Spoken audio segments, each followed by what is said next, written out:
I brought up Monopoly Man Bukaki as my mom was walking behind me. World's Best Son Award. War crimes. Holy shit. We've been recording for like 4.5 hours, and we're finally starting the podcast. What's your deal? Do you have anything left to talk about, Dana? War crimes. Remember Coney 2012? I try to forget every day of my life. I've More just like been like, Coney we've just been, like, obviously people could see the title of this game. I've just been like on a, Shit, it's kind of topical on the Coney issue. Vietnam flashbacks and all that stuff, so. Yeah, pretty much. What's up, everybody? With the dog. I'm Dana. I'm Sam. And this is the Virtual Homework Podcast. We got a little bit of a theme song scenario going down. What's good, man? It's your boy Juicy J, man. Shout out to Virtual Homework Podcast.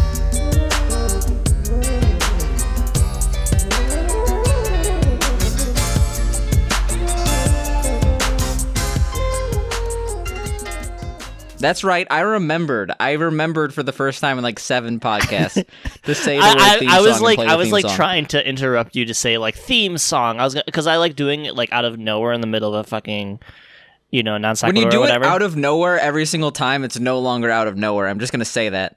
Well, I mean, it's like instead of like, all right, so we're structuring the podcast today. We're gonna have our little introduction, and then we go, all right, everybody, it's time for the theme song. Like we ain't doing shit like that. I mean, if we're going to talk about out of nowhere getting hit with a ballistic missile from an airplane 8 blocks away, what did we play this week?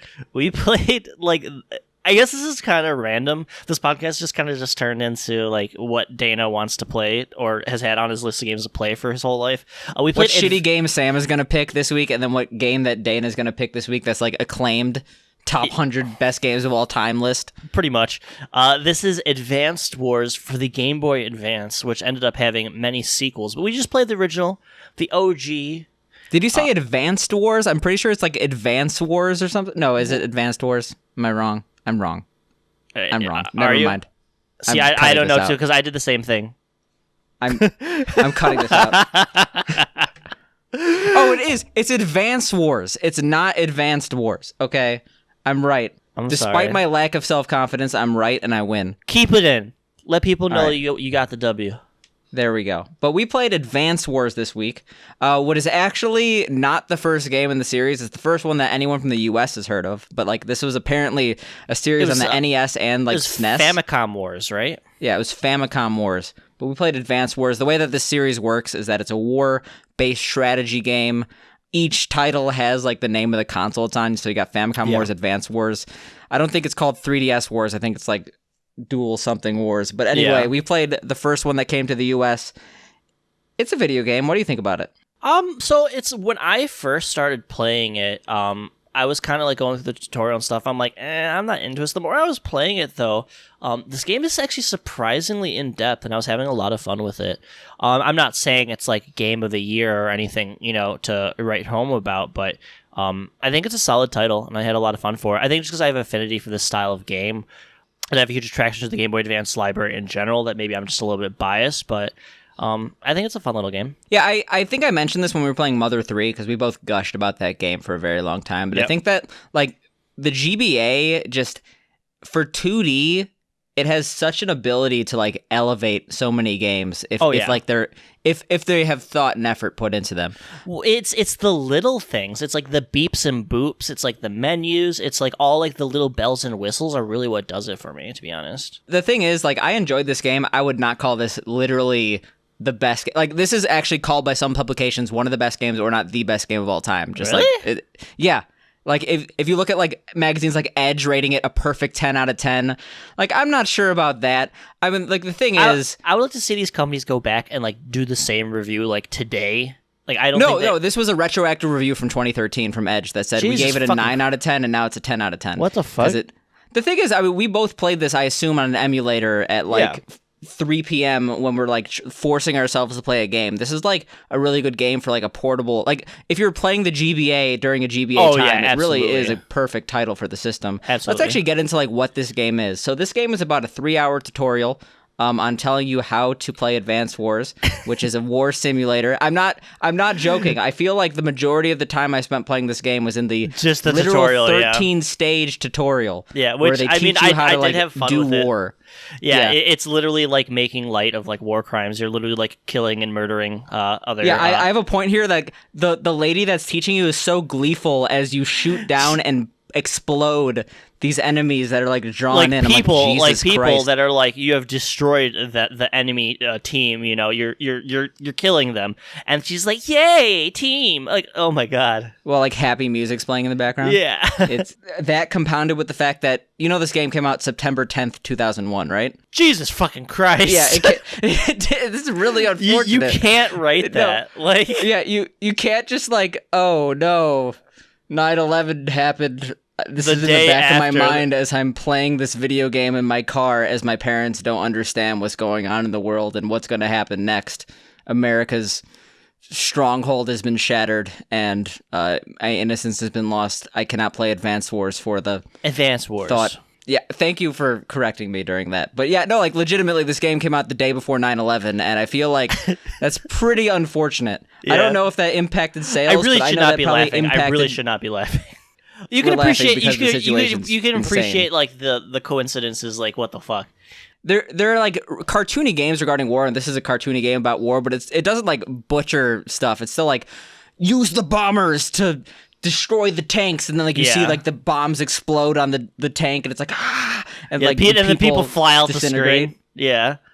I will say the animations are quite nice. Basically, like the game consists of you basically kill the enemy team, or you take over their little stronghold. And there's a multitude of units that do different things. You know, some of them have advantages, some of them have weaknesses.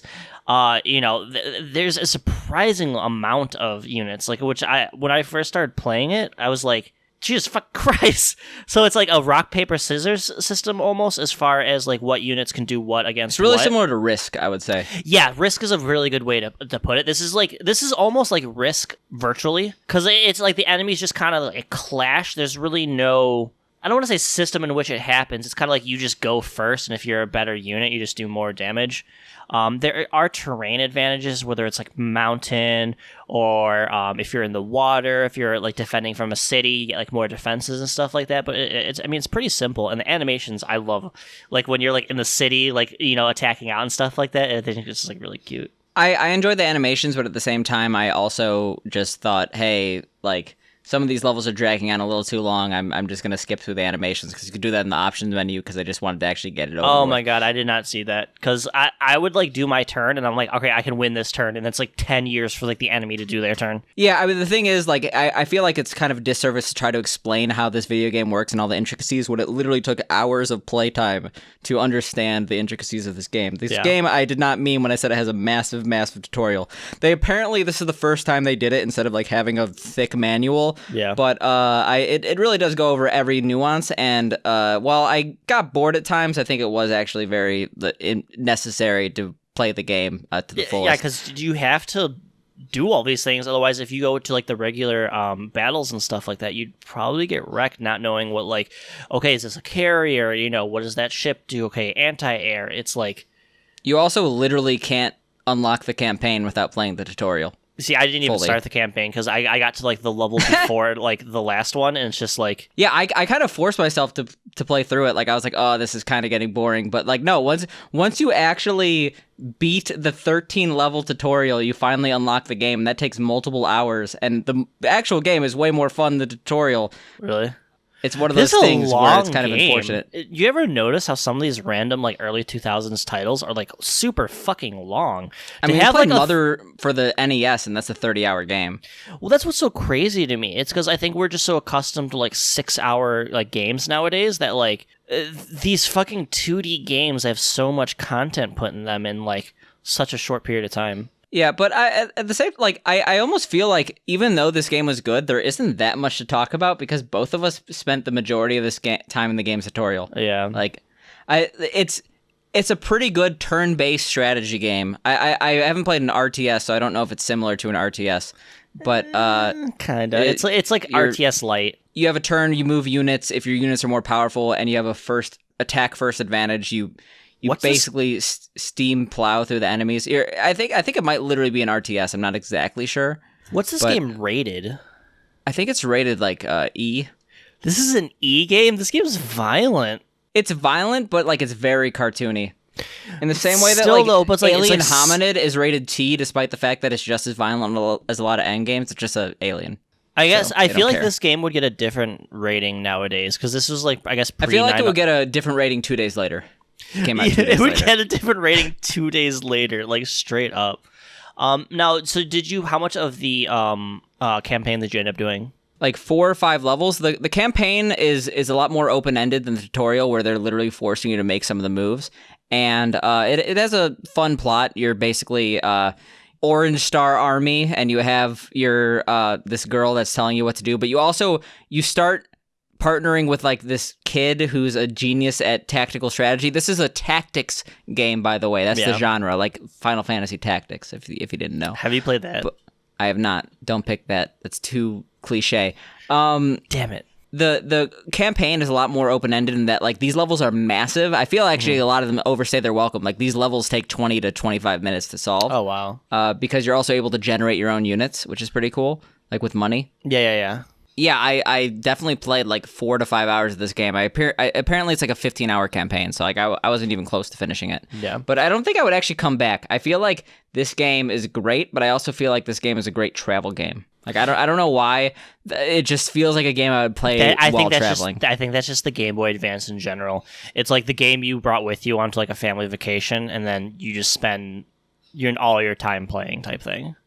Yeah, it's a game that is very easy to spend time in, but like a lot of that is due to the fact that I'm waiting on the computer to make its moves, and sometimes the animations. It also feels like a game you would play in short spurts. It's like you play for like 2 hours. Like, okay, I had a lot of fun that 2 hours. I'm done. Let me play it again later type thing. Yeah, I actually had to play this game in short spurts because of the fact that like I thought the tutorial was a little too repetitive. Like I was playing like 3 levels at a time, and then I would stop, and then next day play 3 levels. I kind of did the same thing, but it's like like you said, I feel like it was extremely necessary. Like all the things they teach you in the tutorial and stuff like that. Bitch, you didn't even get to the game. How could you tell it was necessary? Well, because they teach you so much fucking shit. Like, I'm assuming they're not just gonna tell you all this random bullshit. It's like, hey, this isn't being used. It's not like fucking calculus. Calculus is used more than your fucking pre-calc, more than your geometry proofs, okay? Don't shit on calculus. Where's calculus used? Physics, like any engineering, a lot. I'm not a fucking nerd. Okay, there we go. Dana's anti-STEM. You've heard it here first. As I have like almost an entire fucking A+ certification degree, but Get it. With Patreon support, $10 to $15 for the next couple months, we could pay someone to forge his certification. do it. I will work for Yeah, you. please do it. Please do it so he could fake it being on his resume. That's what we need. I will say overall, like I feel like it's hard to really describe this game. This is one of the harder games to describe because so much of the game is tutorial and like. Well, it's so particular. Like, how are you gonna explain? Like, okay, so you use a bomber, and that it does, this. You do that. You use the anti-air against a copter, and then there's the L-copter and the T-copter. It's like we could say what these things do, but until you're physically playing it, it's like. But what I want to say is that. Like, overall, I enjoyed this game. If I'm going to, like, give this game pros, I thought the gameplay was fun, a little bit repetitive. I think that the music was kind of bad and definitely very repetitive. I actually muted it for a long time, just due to the fact that I was just like, it's the same song every single level until you get to the campaign. Yeah, pretty much that. It takes a little bit to get into, but I think it's an enjoyable game once you get into it. Yeah. Overall, I think fun game, probably some better uses of your time if you want to play a tactics game. I've never played Team Fight Tactics. I guess that's true, but I meant to say I've never played Final Fantasy Tactics, but that one has chocobos in it. So fucking fantastic game. I actually yeah, played. I've never heard anyone. I've never played the original. I've only played Tactics Advance, and I've played like 1,000,000 hours of that back in the day. Well, were you a hardcore Game Boy Advance person back in the day? The thing is, I feel like I was, but at the same time, like I could only really remember playing Yoshi's Island, which I thought was a GBA game. I never even knew it was a SNES game until like years later. Yeah. And then I played a lot of like Fire Red, Leaf Green, and Pokemon Ruby and Sapphire. Which never are played fantastic games. Pokemon trading cards from that generation though, because anyone who plays Pokemon trading cards is stupid. But Fuck you. what would you say about Advanced Wars? Advanced. Like I say, I think it's if you're nostalgic for the GBA, I would suggest giving it like a little pickup. Like if you're at like a Goodwill and you see this game for like $8 or something, grab it, throw it into the GBA. You know, if you have an SP or something like that, I think you can have some fun with it. These are the type of things that I wish were on the Switch. They need to have the GBA marketplace on the Switch. Yeah, I mean, it's pretty similar to the SNES market, except there's just like different games, better games in many cases. Like, how sick would it have been to play Mother 3 on the Switch? I mean, the thing is, like, that's different than just like I know. That's like the most asked for localization of all time. It would have been cool though. Advance Wars is as brilliant as they come on the Game Boy Advance. The game isn't this action-packed, button-mashing thumb buster on the system, but Advance Wars is incredibly intense and amazingly addictive, especially when you learn every little nuance of game design. Where are you reading this Single-player from? mode is challenge in itself, but when you get another player or 2 or 3 onto the battlefield, that's when you see how versatile this game design really is. The learning curve has been addressed with a well-designed integrated tutorial mode that must be completed in order to gain access to the rest of the game. Us at IGN give this a 9.9 out of 10. I mean, I'd probably give it like a 7 out of 10. You would not give it a 9.9 out of 10? No, I mean, I guess it's just it's very archaic at this point. I want to say I did have fun with it. And if I had this on the Switch, I think that'd be a different story, because I like playing things when I'm on the go. Like if I'm at like work and I'm completely dead, I love busting out my Switch and I just play like SNES games or something like that. So. Nintendo Power 10 out of 10. GameSpy 95%. Game Informer 9.3 out of 10. Eurogamer 10 out of 10. Edge Magazine 10 out of 10.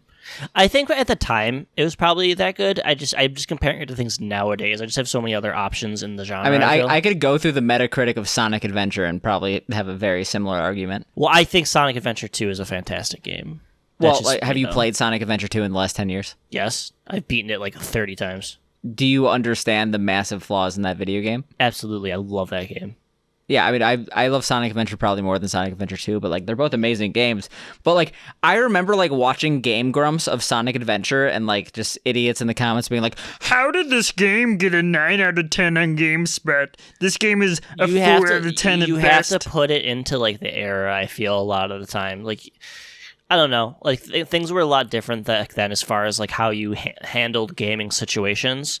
I feel like everyone's kind of like spoon-fed everything nowadays, so anytime anything like kind of goes off the rails, people are like, what the fuck? Yeah, I know that like I'm basically calling myself an idiot at this point, but I don't know, I felt bored a lot of the time playing this game, but that's because so much of this game is a goddamn tutorial. Yeah.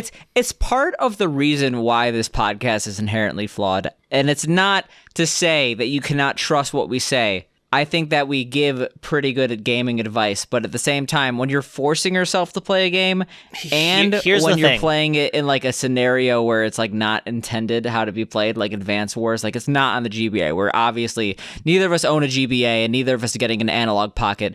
A, because they're not selling them, and B, because they're not coming out for like 85 years. Like, there's just no scenario where like I'm the proper like demo for Advance Wars. Here's the thing: if we play a game for 40 hours, it's probably good.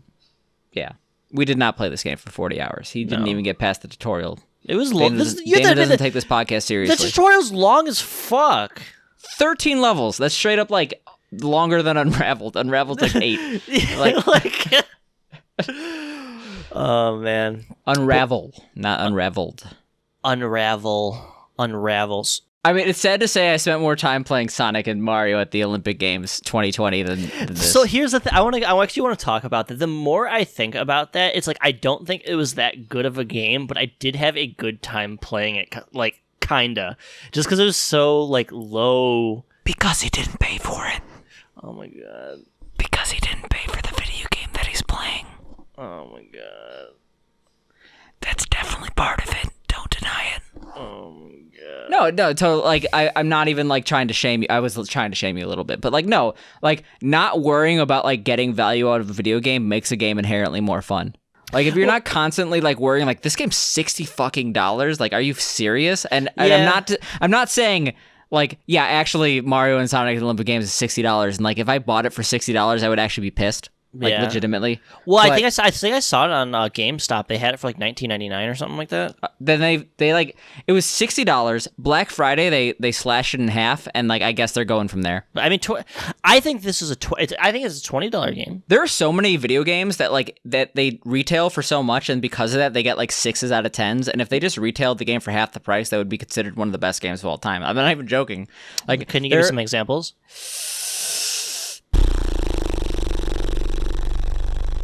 No, I can't give you any examples off the top of my head, but yes, there are definitely examples. This totally happened. This totally is a thing, and like there are games I specifically thought of, like, oh, this is only reviewed bad because it's not a good deal.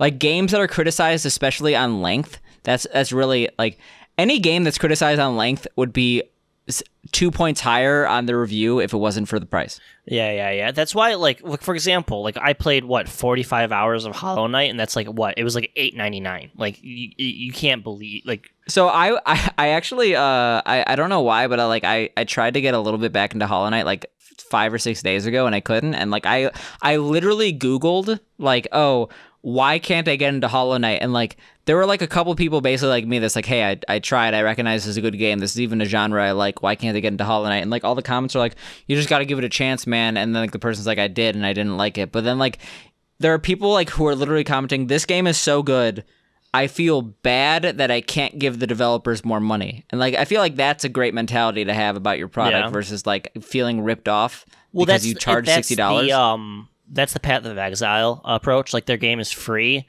and then everything after that is just like supporting the developers. And people throw like loads of money at them because they're one of the best developing teams on the planet, and they do everything for the players. So it's like there is something to be said about like pricing your games cheap. Yeah, and like so the thing about like AAA games is that like honestly from game to game, like you could tell it's a AAA title. And I feel like price is like barely a fact. Like I feel like Unravel, if it was maybe like a little bit longer, could have justified a $60 retail price, especially when you have games like Star Wars Battlefront. But it would have reviewed like I feel like Unravel the $20 price point is the reason why that game gets 8 out of 10s. If it was even $10 more, it would get like 5 out of 10s. Yep, absolutely. Because I mean, you got to factor in how much you're paying and what you're getting out of it and stuff like that. Like there are like so many $60 games that you're pissed about. How many games that are $60 you think get terrible reviews like because they're $60? A lot. Exactly. Price is one of the biggest differentiators in the market right now due to the fact that like there's too many good games. Yeah, I mean there are like free games that are like just as good as some of these like $60 games. There's like a million $10 games that are just as good as these games with all these indie developers, pouring their heart and soul into these things. So Legal Dungeon's only $7. Die in a video game. But yeah, like to go back on Mario and Sonic at the Olympic Games, like I enjoyed that so much because it was just like, I don't know. I wasn't going in with like massive expectations of playing a good game. Like part of it's like I've heard of Advance Wars. Advance Wars has a reputation. It's like, oh yeah, that series is like well known. And like I was just like, oh, Sonic and Mario at the Olympic Games, this is gonna be some like, stupid who shit. Who the fuck talks about it? Like I don't think I actually mentioned this because like one of the reasons why I picked this game, and I think it was subconscious. I feel like the first time I ever had an interaction with the series, both of you and me were together playing the Mario and Sonic like Olympics arcade version. Oh my god! Yeah. I didn't remember that until I was playing the game, and I was just like, I remember this is fun because it's so stupid. Yeah, it was just very low stakes as far as like needing to invest yourself into like a world. It's just like it's like stupid. It's Mario and fucking Sonic, like at the Olympic Games. Like Olympic fact 2020, the Tokyo Tower is made of tower. It's like thank you for this. Thank you. I feel Wendy's informed. shoes are made of shoe. Like that was.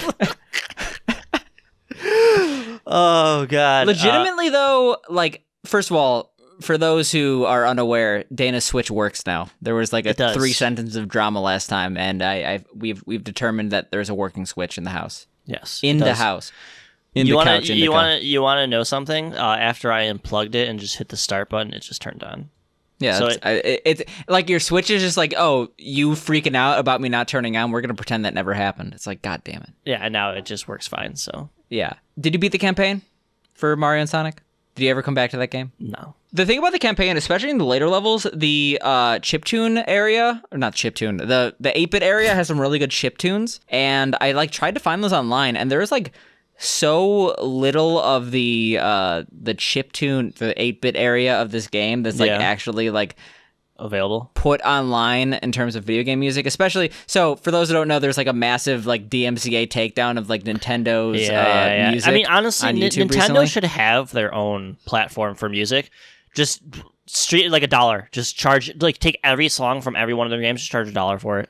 I wouldn't even care if they released soundtrack CDs. They don't have a soundtrack CD for Mario and Sonic the Olympic Games. Like there are parts of the campaign that I legitimately want to hear back because they were really good chiptunes. And for those who like play rhythm games, like when you start making charts for rhythm games, like you think of every single song on a chart, and there'd be very good things for rhythm games from that music. But like the reason why you're not going to see them recorded is because, one, there's nowhere to rip. Like you would literally have to play the game to get to that part, and like two, like these are parts that only play once in a 5-hour campaign that like also have like sounds in the background of like characters moving. In order to get a perfect rip, you would have to like do multiple tries at a thing like 5 hours into the game. It's kind of really stupid.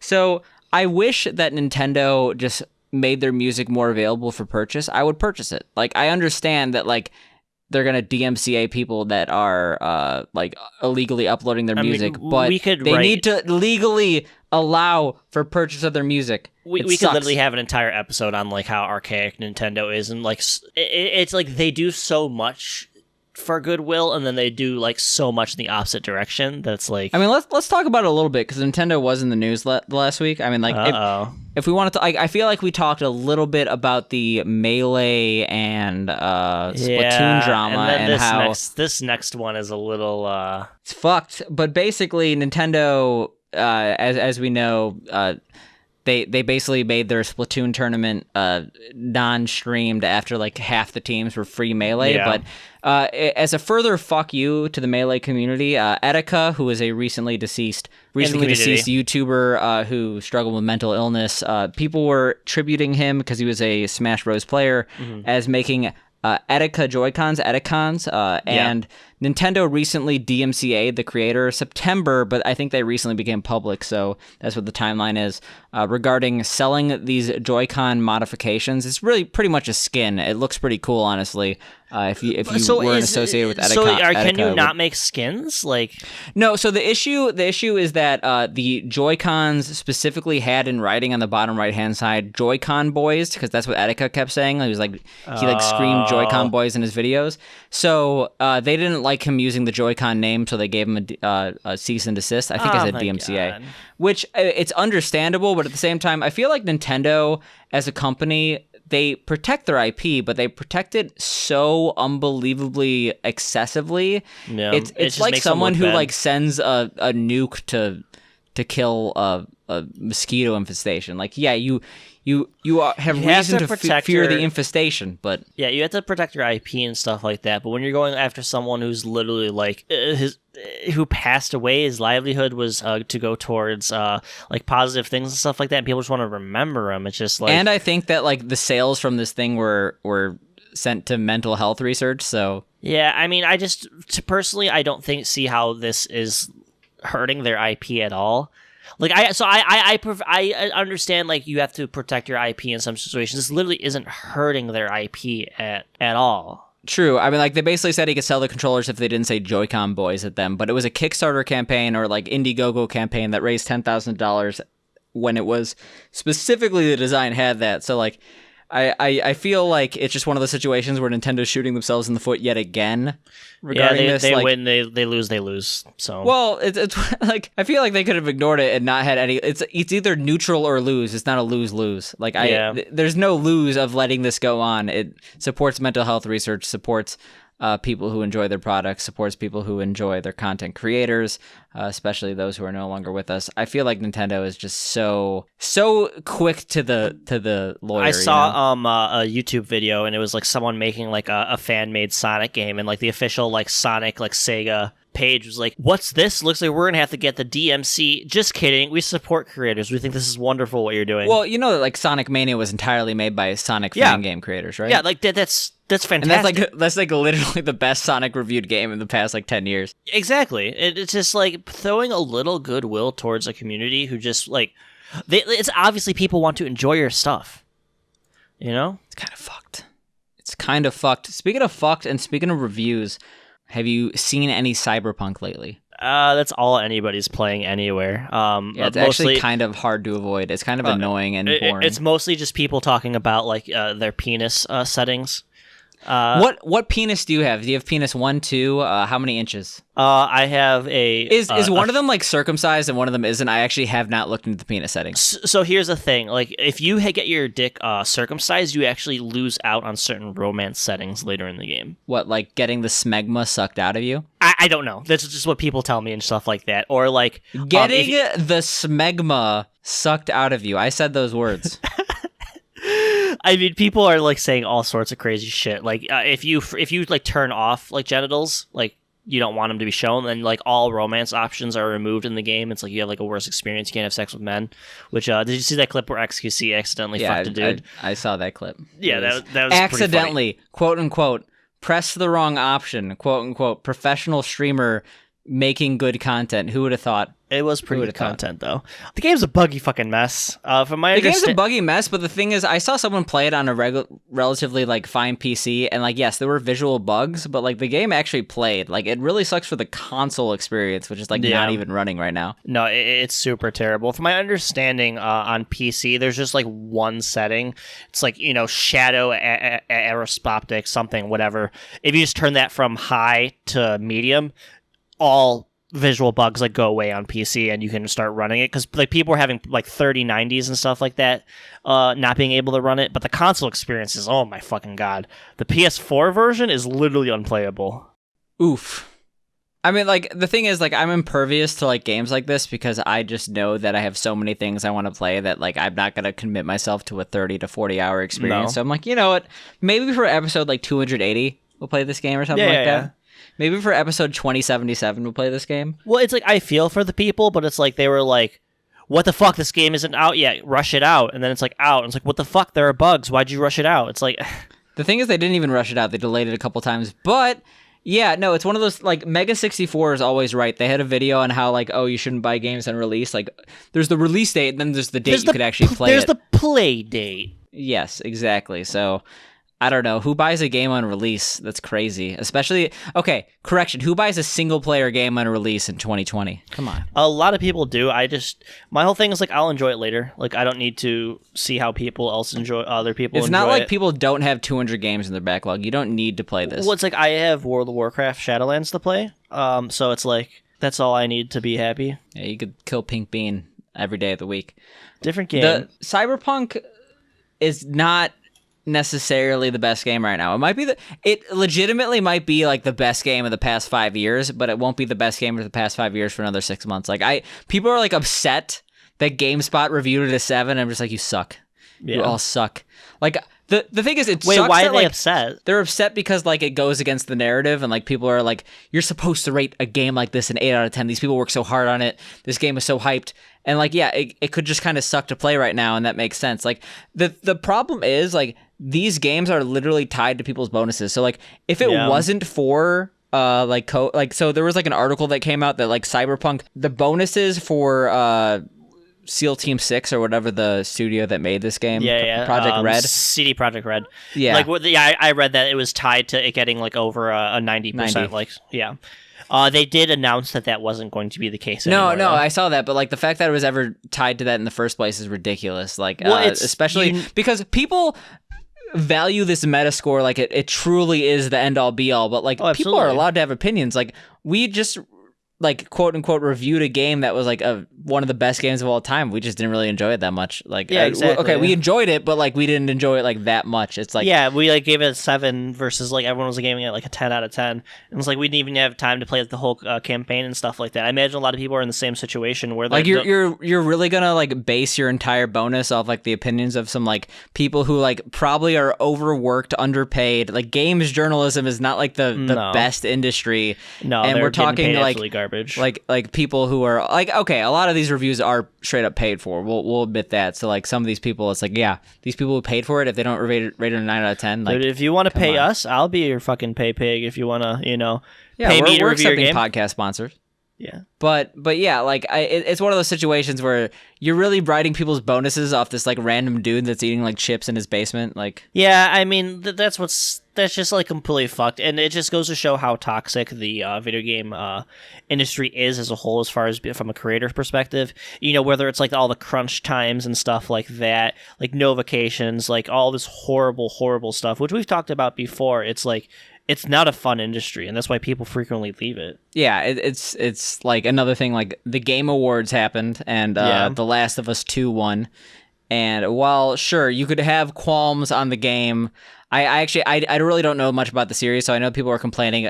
All the complaints I saw were kind of like the same old like Trump tweet style like arguments that didn't really make sense. Yeah. I mean, it's all just like gamer bro type shit a lot of the time. So here's my take on the whole thing. It's like the fact that people have such a visceral, passionate response to it means that this game did something right. A game that gets some sort of emotional response to this degree.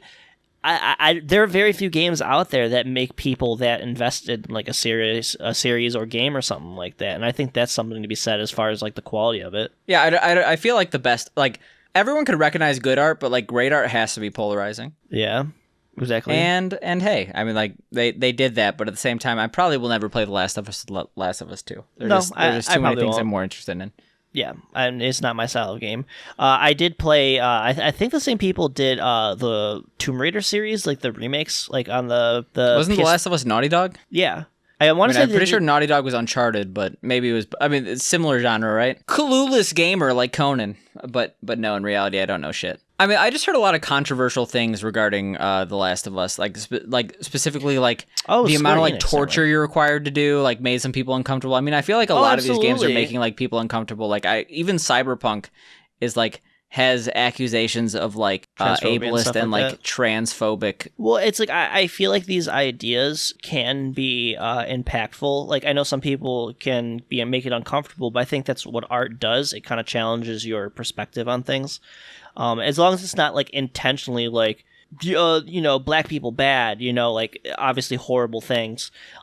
If it challenges your perspective and your thoughts on situations, I think it could be thought provoking and, good content. I mean, so like I also like there are certain parts of society right now that are like, oh, you can't even include anything that's like technically like for example, there are people who would get mad if like any racism was in a video game, but like sometimes it's actually a polite device. Like if you were like watching something that was like Inglourious Bastards, and like people were upset that like, oh, you can't say that Jews are. Preface: I am Jewish. I was not offended by Inglourious Bastards. But like, if you can't have people offended that like people in Inglourious Bastards hated the Jews. The game's literally about the game. The movie's literally about World War II.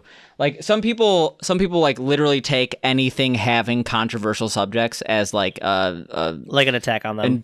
Attack on them, an endorsement of controversy. But no, it's just like there's just good stories and subject matter to be held in controversial topics. I think sometimes, as long as it's presented in a way that's not like mocking or like making fun of like marginalized groups or anything like that, I think it can be told in the right way. Obviously, there's a wrong way to do it, but like most of the things that people are complaining about, I feel like are done in pretty reasonable ways. Yeah, I feel like the focus on genitals and like voices as gender as opposed to like genitals is very weird with Cyberpunk. I haven't really done enough research to comment, but like. It's really weird to like it just when you think about it that like a AAA studio is focused this much on genitals, like and it's like story like plot development based on like Like, what size refugee it showed? Is it, fucking, is it too big? Is it too small? Like, you can't interact with certain people. Like I work as a full-time software engineer, so like I know these like software engineer development like meetings, and I'm just like imagining like multiple hour conversations on like this dick's got to be what's the limit on dick size? Like we let me tell you though, the fact that we're talking about it right now in this podcast just shows that they probably had a similar conversation. It's like, I don't give a fuck about how stupid it is. Everyone and their mom is going to be talking about it for the next year, and that's going to send people our way. Yeah, the only thing that I truly don't really like about like the plot device of Cyberpunk, like apparently like they specifically emulated like color flashing patterns that would cause seizures to like make an epileptic like scene, and it's like, that's fucked up. Like, yeah, did you see how like people like there was like the warning here? Wasn't there like a woman who was like really upset at it, and then like all these people like purposely like sent her epileptic shit, like what's it called? Oh my god, hidden as like other things. Yeah, I mean, like the thing is, the internet's the worst place in the world. Like I commented on Dream, the YouTuber who literally just won YouTuber Gamer Creator of the Year, when he is like, as in the past week, like just his run's taken off of speedrun.com for like pretty much irrevocable truth of cheating, and like people are like commenting like, you're just doing this for clout. I'm like, why the fuck would I be doing this for clout? The thing is that like people don't realize when it comes to speedrunning is that if you wanted clout, you would not be spending your time speedrunning. No. It's like the biggest waste of time, especially like you're complaining about like a 16th fucking place score. It's nonsensical, and the problem is most people complaining about it are like his 10-year-old fans and stuff like that, which I get it. They're impressionable, they like him and stuff like that. But I think it's disingenuous for Dream to be like, oh no, this, that. I think he's just like weaponizing his fan base to get 100%.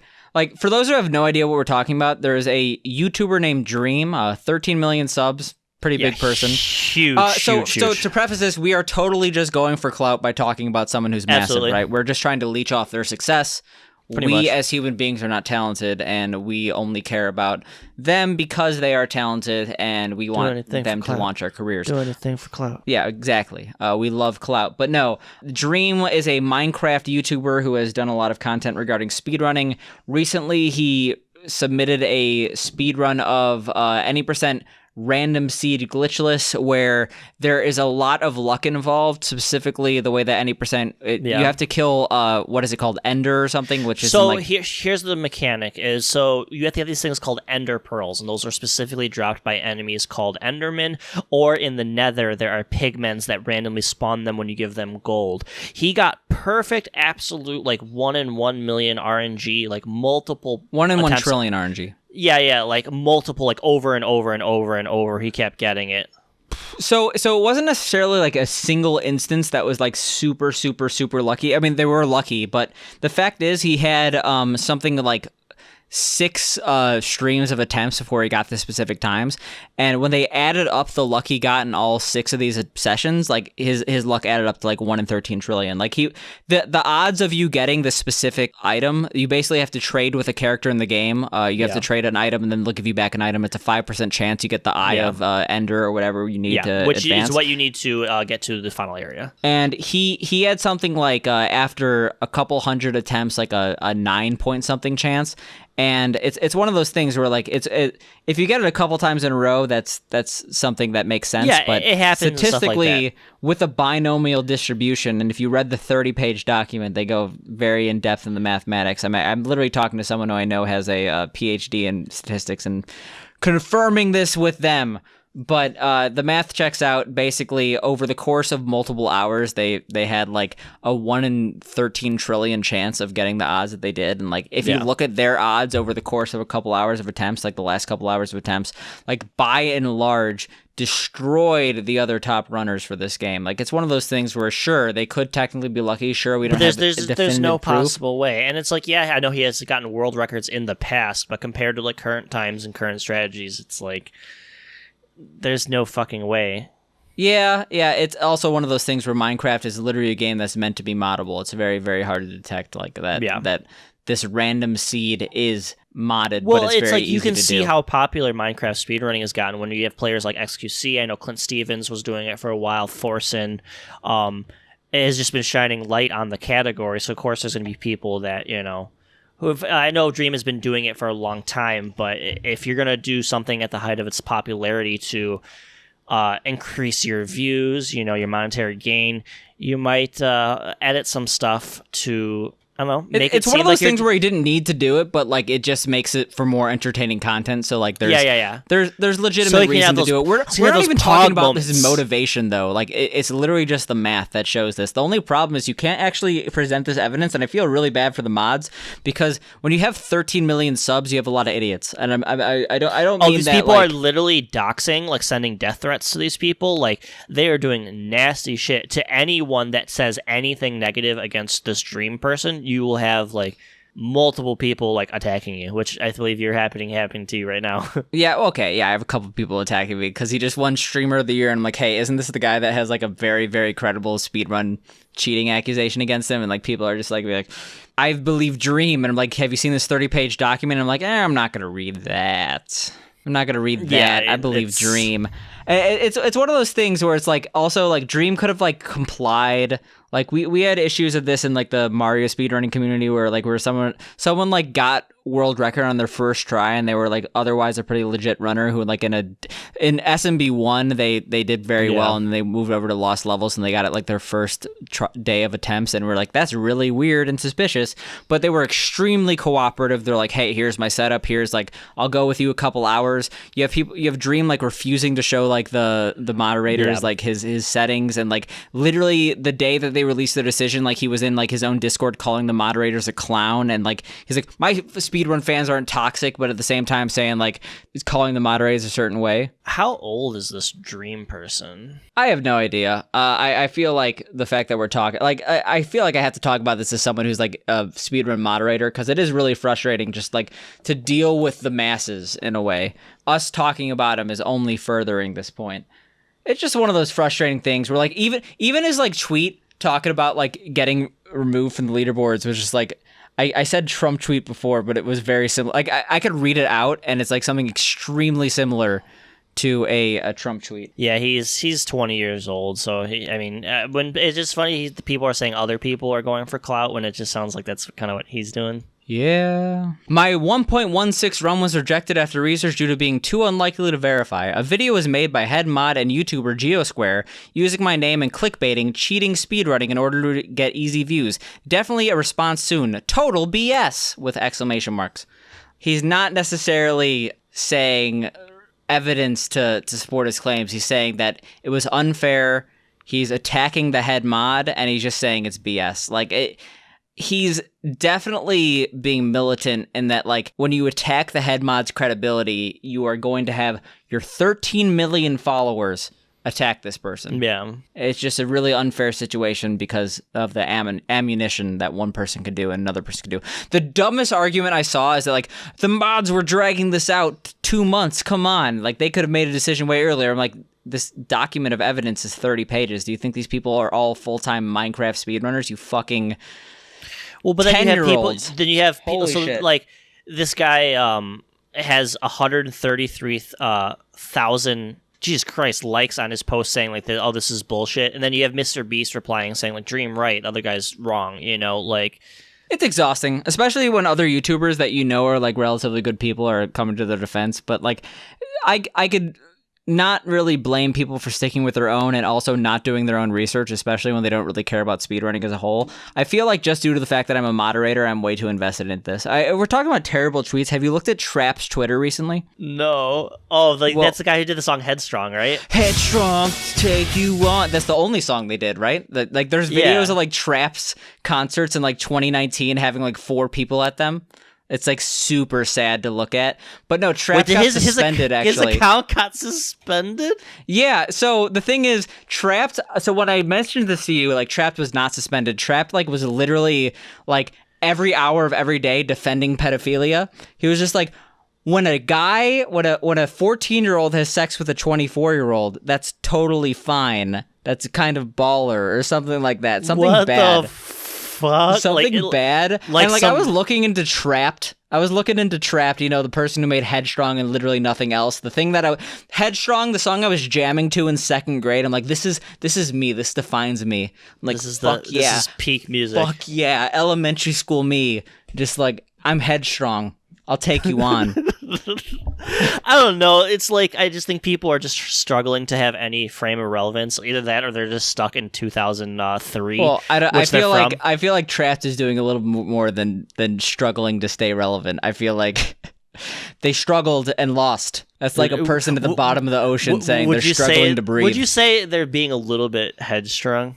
They're being a little headstrong. But no, Trapped, I was looking into their Twitter before. Like, they were like, okay, I've been like dunking on Trump tweets for like the past like hour, but no, they were like quintessential like Trump tweet. First of all, they were extremely far right in their politics, and I don't want to say Trap the whole band. It's the lead singer who I don't remember his name, and no one else does because no one gives a shit about Trap. But like, no one they knows. were just like.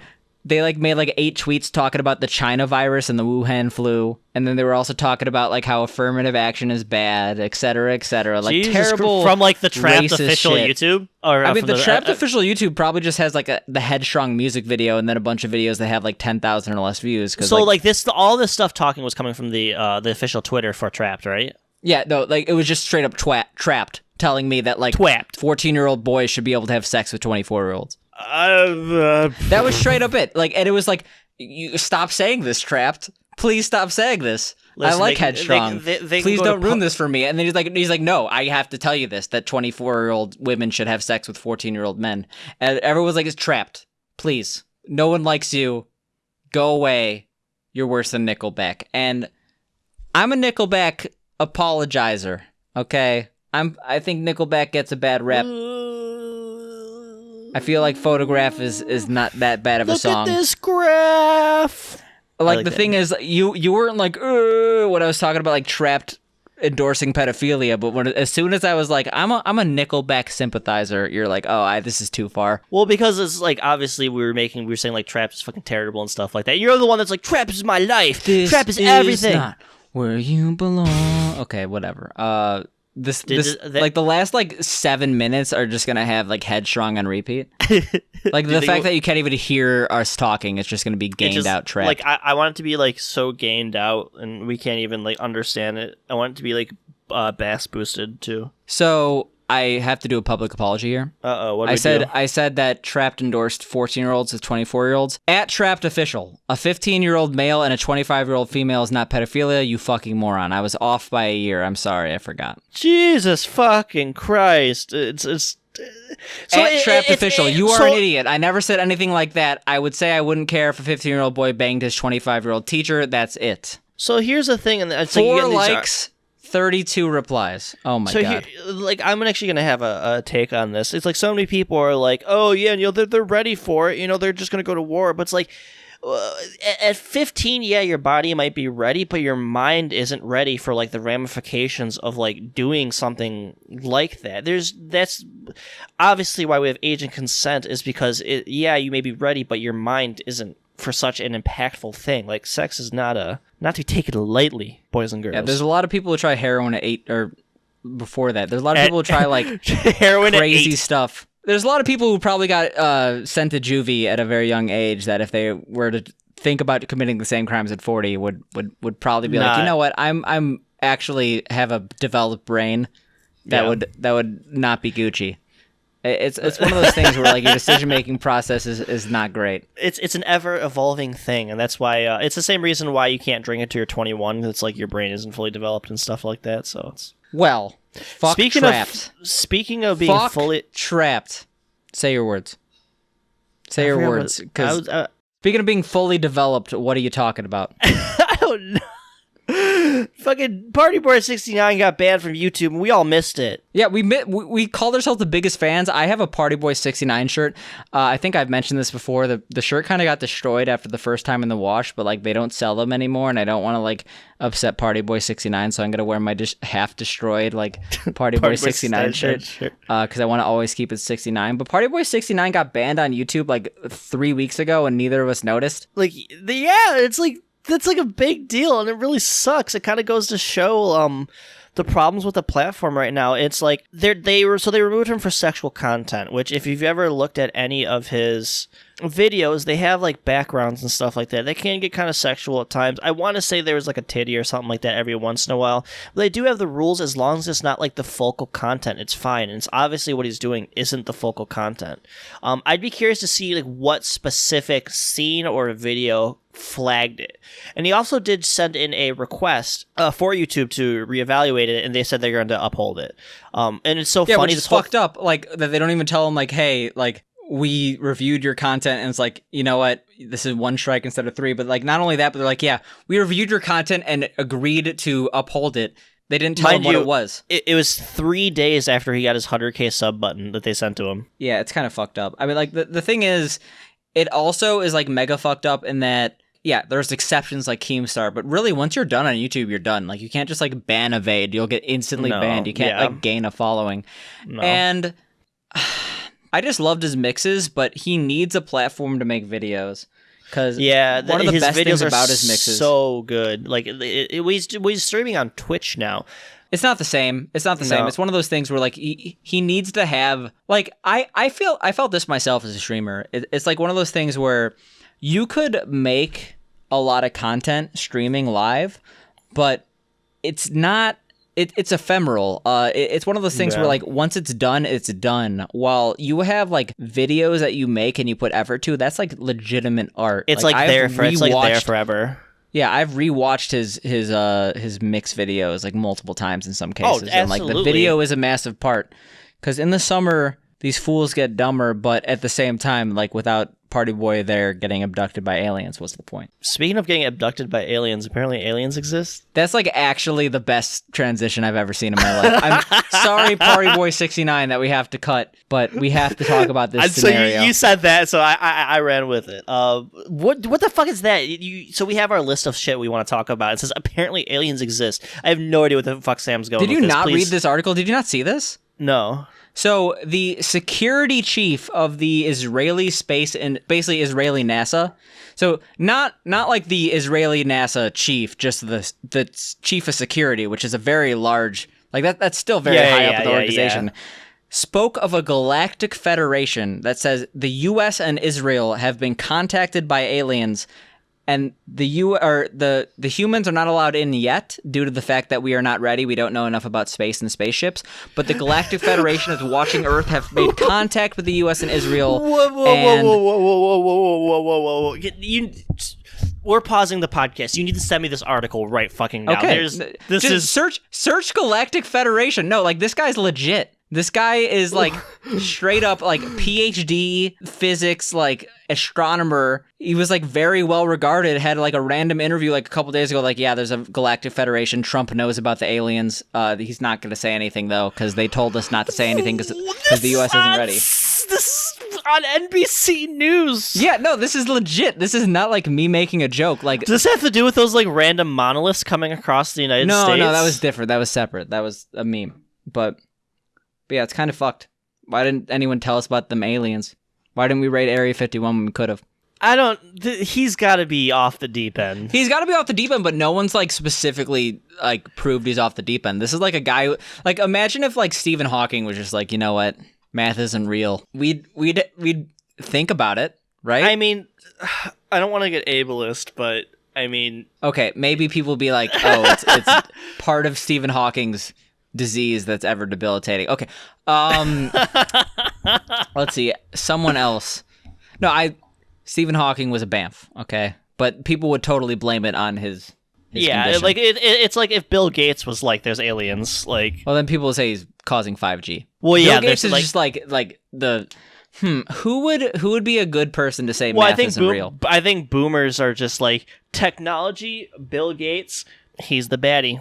I think it's just easily digestible. So he's like the target. Because he had a lot of money at one point. He still like does. George Soros. But yeah, totally the Galactic Federation. Get fucked. I know it's like there's not really much to talk about on that, but it's like completely taken me off guard. This is like a real article that's being like 4 days ago, man. No, I for whatever reason I missed it. This is insane to me. The Galactic Federation has been waiting for humans to reach a stage where we will understand what space. Who's Haim Ashid? Is this guy like a million years old? I mean, that's the thing. Like, I bet he's like 80. There's an agreement between the U.S. government and the aliens. They signed a contract. He's 87 years old. Okay, he's a little old. A little. That's like ancient. He's like crusting away. 87 years young, you know. Jesus fucking Christ. Dude, you're just taking it back that they have proof of aliens. Come on, man. Didn't we try talking about the Game Awards for a little bit? Was there anything that was announced that you thought was interesting, or? Not really. I like every single time I'm like a little excited for the Game Awards, and then like things that win I'm not excited about. And What the fuck is the Game Awards? Is this some random companies like, we're gonna have the Game Awards? It's like it was that one guy from like that one YouTube channel. that and one now he's on the guy Game Awards. from that one YouTube channel. I'm just wondering like what ties to the industry he has to like. No, have, like, it has massive ties to the industry. I'm just talking about the host. I don't know. It's. I get bored by who wins. I feel like it's always like the most AAA option, you know? Yeah, it's kind of like the Grammys of video games. Like the Oscars sometimes have some mix-ups, but it's the most boring choice every single time. Yeah, it's like the most milquetoast stuff you can possibly choose. If we're talking about milk toast, if we're talking about milk fucking toast, Soda Pop and dip some Pokemon cards in milk toast. This topic actually pisses me off a little bit. So first off, I'm a huge Pokemon card fanatic. I He's a talk big about it all the time. Pokemon fanatic. That's what I heard. I can't even talk without fucking wanting to die. Has Samwise makes anyone fun of me ever for it. asked for a Pokemon card? Like, has anyone like distributed a card with Pokemon's Her like name is feet on it? Her name is Iman. Her name is Pokemon, but people say Pokemon incorrectly.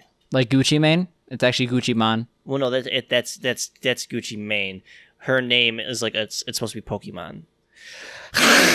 Was that like your snake venom? Yeah, that's like me hissing. So fucking basically the Pokemon community is up in arms as well as many other people's because basically Soda Poppin bought a $400,000 what Team Rocket first edition booster box, one of the most coveted items in the entire fandom and collecting scene. Opened it live on stream, put like multi-$1,000 carbs and jugs of lube, and then ended up setting the entire thing on fire, just throwing $400,000 down the drain, pissing off a lot of fucking people.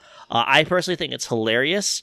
That's just because I can appreciate tragedy. It does suck. Some people are like, oh, you could have gave those to kids. You could have done this is taking things out of the community. You could have it's gave less- those to kids? Like, what the fuck kind of argument is that? Like, yeah, you could have, but that's like, you could have gave those diamonds to children. Like, It's you would have to be inside of the Here's the thing with the Pokemon fandom and the Pokemon trading card industry. Anyone that's ever tangentially had any interest in Pokemon in their life might try to have opinions that are completely uninformed for no reason that no other hobby kind of has to deal with. I like the thing is the argument of like giving a 7-year-old a $5,000 Pokemon card, they're just gonna bend it. I personally think that Soda Poppin's kind of my hero in this regard. I've talked at length about eating black lotuses. I want to make videos where I just like find expensive shit people care about and eat it. Yeah. Even if it's like very unhealthy, like even if it's like a health risk, I could die by eating it. I want to eat it. I think it'd be funny. I think it'd be hilarious. I saw a woman who was addicted to eating carpet cleaner. Addicted to coffee enemas. That's a The good Squeakquel. video. That's a great video. That's a fucking because then the husband comes out and then was like, And yeah, he gets addicted. he was like, "This." I'm I was addicted. so- I'm addicted to coffee enemas. I mean, I I'm don't know about you. I'm not addicted to taking them. Addicted to watching videos about people losing their life over it. Yeah, thousands of hours. Might as well try it at this point. You're too far gone. I do like coffee. But do you have any actual like? Come on. Does anyone actually care about Pokemon? Let's be real here. It's literally the #1 license in the world. Not Yu-Gi-Oh. No one cares about Yu-Gi-Oh. Yu-Gi-Oh is So literally my the worst lava golem is first worthless. edition. It's worthless. It's not worth more. It's not worth $8,000. I backed the wrong tree. Do you want me to tell you what it's worth right now? No, I don't want to know. I don't want to cry. Is it super fucking old? 1936. It's like a fucking Is it Mickey so Mantle Is it from baseball card. It's probably from Pharaonic Guardians, or I don't is- own this card. I'm just making a joke, man. Well, what the fuck? Why are you making me like look all this shit up? I literally said not to Google it. I felt bad. Well, I'm a card person. It's like a $20 card, assuming it's Fucking that made one. bank. My Is that your eyes reaction hurt. to like Twitch news? I gotta force it in somehow. Well, the problem is like there's just so much Shrimp news. Let's get shrimp in, boys. There's so much Twitch news. It's because it's like we're very invested into Twitch because it's like a daily part of our lives. So it's like Twitch DMCA, Twitch this, that. Speaking of DMCA, can we talk about that congressman shit for a second? Yeah. So Congressman Tillis from North Carolina, you're a cool guy except for when you're not, which is a lot of the time. Anyway, what the fuck kind of intro is that? He's trying to make DMCA like straight up a felony. Like, oh, you played Beyonce on stream, you might as well go to jail now. Yeah. If you look at his donations, it's all from like huge, like Sony, all these other mega corporations have given him so much money. And basically what he's doing is, the government's going to shut down and they have to pass a bill to prevent that from happening. And basically what he's doing is throwing this in there to like for sure that gets passed, because then he'll be like, oh, you want the government shut down? Well, it's like, you got to pass this too, you know. A lot of people will take necessary legislation and just throw on like super fucking evil shit that people can't say no to, because then it just holds up, you know, the needed thing that has to happen. And this guy's a piece of shit, and I don't know why people vote for him. I mean, so as a plus, I did get some Reddit karma for this. If you saw the most recent post on Livestream Fail regarding this, that was entirely me. I was the one who linked it, and I'm kind of a badass. Really? So there were actually two. One got 8,000 upvotes, but the one from multiple days before got 3,000. That one's from me. Wow. Mine was super cool, and everyone's like, so the thing about Reddit is that when you make a good post, everyone's like, wow, good post, OP, you're the best. I think you're amazing. I think that you should get some money. I think that you should become a moderator of this subreddit. So the real moral of the story is that I want more bad shit to happen so I could post about it on Reddit, because then I get internet points. I mean, it's fine and all. I still have more karma than you. Yeah, you do. Because posting space dicks about chopping my dick off Simulator 8. I don't even know if Space Dick still exists. It probably doesn't. It's probably quarantined. It's definitely quarantined. No one's dick should be in space. Yeah, it's kind of like... the thing is, like, part of me is like, this is so insane that it won't get passed, but then part of me is like, society for the past couple of years has been so insane that everything's going to get passed. I mean, we're to the point, like, if there was a fucking zombie infestation or something like that, people would be running towards it saying fake news and dying. And yeah, that's like, everyone's making the joke about, like, oh, all these zombie movies are unrealistic because, like, where are the people denying that would happen? Yeah, exactly. I mean, like, I still don't see enough evidence that COVID's real. Like, we're ending the podcast right there. You're not having this conversation. No, okay, we have to have one more Twitch conversation, and it's about like the new simping rules. Yeah, what's that? Basically, you're not allowed to simp. Wait, what? Okay, you're allowed to simp, but you're not allowed to be creepy and ask for feet pics. That counts as harassment now. Yeah, I think that's a good change. Yeah, it was 100% a good change, but then, like, there was something that was latched onto this, so basically they said, like, yeah, you can't just, like, systematically harass a person based on their appearance and, like, just be like, you're so hot, you're so hot, you're so hot, you're so hot. Why was I banned, huh? Like, it's like, oh, I don't want to just be... Like, imagine you're, like, you're working at, like, your job at Gamers World, and, like, there's a customer like, oh, you're so attractive, can I see your feet? It's like, literally happened to my coworker. My job. My head literally happened to my coworker today. That sucks, and they probably felt harassed. Like, I'm not memeing or anything. That's like no one should awful. Feel uncomfortable at their work. Like, if you were a model, you want to be told you look nice. Yeah, but if you're like working and stuff, if you have like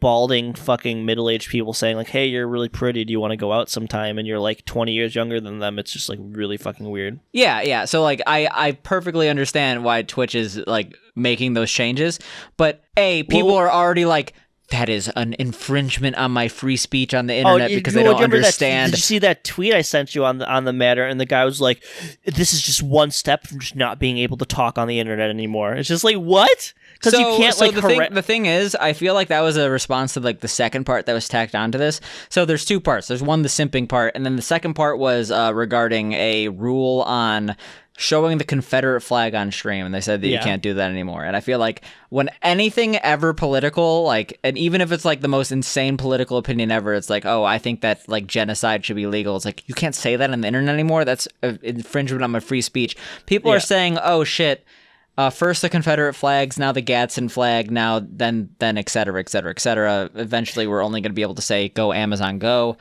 Yeah. I think this is a massive overreaction, and it's honestly hilarious to see people melt down over free speech on the internet when they don't realize that they're using private companies that could literally censor for any reason what they want. I mean, the people make the argument that these are like the marketplace of ideas, and these should be free speech platforms because it's like the new market, what's the word, like soapbox where you can speak from, because that's kind of like what the whole free speech thing is kind of like going on about. But at the same time, it's like until those laws are passed, man, like these are all private companies. They can police shit however the fuck they want. Like just don't be a little dummy old poopy head. Don't be a poopy head, but especially like don't be a poopy head who supports the Confederacy. Yeah, don't be a racist poopy head. Yeah, don't. There's a lot of poopy heads out there, but the least good of them are the racist ones. I will say the part about this situation that does concern me is that like Twitch always is like context matters when context really doesn't matter. No, the Confederate flag is something that if you're an IRL streamer, I could see yourself accidentally having on stream, and I want to see someone get banned for it, and then I want to see Twitch like being really or I don't want. Well, people have already been happening. DMCA'd for like walking past a bar playing live music, and they like lose their livelihood. Yeah, so like I hope that like someone that especially in the South that IRL streams doesn't like get their livelihood ruined for having a Confederate flag in the background unintentionally. I mean, I hate to say it, we're probably next week we're gonna probably be talking about the same exact thing. So yeah, of course. But before we go, I want to simp for my favorite game ever. WoW Shadowlands did get they are the fastest selling PC game of all time. So how does Blizzard semen taste in your mouth? Dude, it's fucking delicious. This expansion is so good. It is so good. I wish I was playing it right fucking now. I'm sitting at work. I'm like, fuck, I wish I was home doing dungeons. It is so much fun. What's the most fun part? When the semen is dripping down the back of my throat. I'm going to Cambodia. I'm going to Laos. I'm going to the fucking moon, and I'm going to shoot Stalin.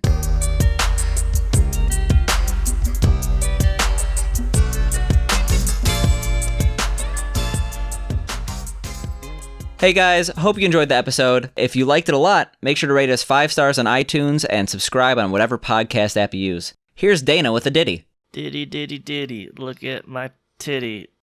Give us 5 stars so we can go fars. That and more if you continue to support. Me. Me. Me. Me. Me. Me.